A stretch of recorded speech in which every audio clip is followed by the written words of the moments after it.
Hello, everyone. Every day, many people want to be successful of talking to anyone, but talk to anyone doesn't easy way if they don't know the trick.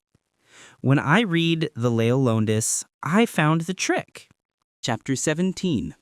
Never the Naked Introduction. Help newly mets through their first moments. Susan, I'd like you to meet John Smith. John, this is Susan Jones. Duh, what do you expect John and Susan to say? Smith, that's S-M-I-T-H, isn't it? Golly, Susan. Well, now, there's an interesting name. Nice try, forget it. Don't blame John or Susan for being less than scintillating.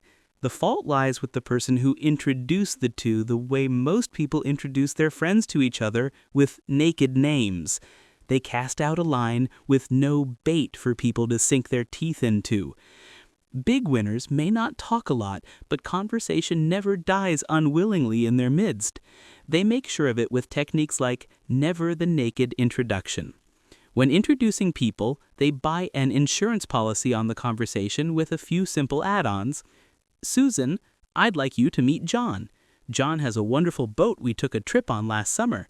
John, this is Susan Smith. Susan is editor-in-chief of Shoestring Gourmet magazine.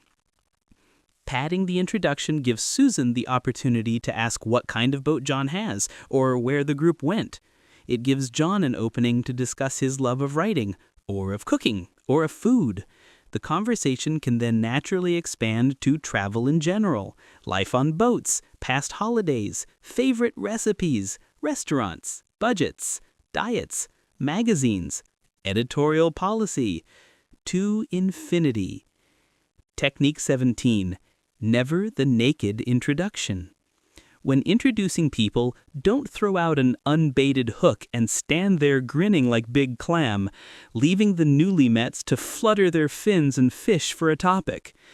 Bait the conversational hook to get them in the swim of things. Then you're free to stay or float on to the next networking opportunity. If you're not comfortable mentioning someone's job during the introduction, mention their hobby or even a talent. The other day at a gathering, the hostess introduced a man named Gilbert. She said, "Leil, I'd like you to meet Gilbert. Gilbert's gift is sculpting. He makes beautiful wax carvings." I remember thinking, gift. Now, that's a lovely way to introduce someone and induce conversation. Armed with these 2 personality enhancers, 3 conversation igniters, and 3 small extenders, it is time to take a step up the communications ladder. Let us now rise from small talk and seek the path to more meaningful dialogue. The next technique is guaranteed to make the exchange engrossing for your conversation partner. Chapter 18. Be a word detective. Be a sleuth on their slips of the tongue.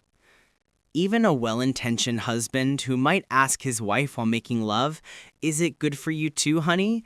knows not to ask a colleague, "Is the conversation good for you too?" Yet he wonders. We all do. With the following technique, set your mind at rest. You can definitely make the conversation hot for anyone you speak with. Like my prom date, Donnie, you will miraculously find subjects to engross your listeners. No matter how elusive the clue, Sherlock Holmes is confident he'll soon be staring right at it through his magnifying glass. Like the unerring detective, big winners know, no matter how elusive the clue, they'll find the right topic. How? They become word detectives. I have a young friend, Nancy, who works in a nursing home. Nancy cares deeply about the elderly, but often grumbles about how crotchety and laconic some of her patients are. She laments she has difficulty relating to them.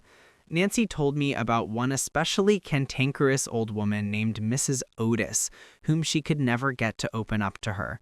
One day, Nancy confided, right after all those rainstorms we had last week, just to make conversation, I remarked to Mrs. Otis, "Terrible storms we had last week, don't you think?" "Well," Nancy continued, "Mrs. Otis practically jumped down my throat. She said in a snippy voice, 'It's been good for the plants.'" I asked Nancy how she responded to that. "What could I say?" Nancy answered. "The woman was obviously cutting me off." Did you ever think to ask Mrs. Otis if she liked plants? Plants? Nancy asked. Well, yes, I suggested. Mrs. Otis brought the subject up. I asked Nancy to do me a favor. Ask her, I begged. Nancy resisted, but I persisted. Just to quiet me down, Nancy promised to ask cantankerous old Mrs. Otis if she liked plants. The next day, a flabbergasted Nancy called me from work. Leil, how did you know? Not only did Mrs. Otis love plants, she told me she'd been married to a gardener. Today, I had a different problem with Mrs. Otis. I couldn't shut her up. She went on and on about her garden, her husband. Top communicators know ideas don't come out of nowhere. If Mrs. Otis thought to bring up plants, then she must have some relationship with them. Furthermore, by mentioning the word, it meant subconsciously she wanted to talk about plants.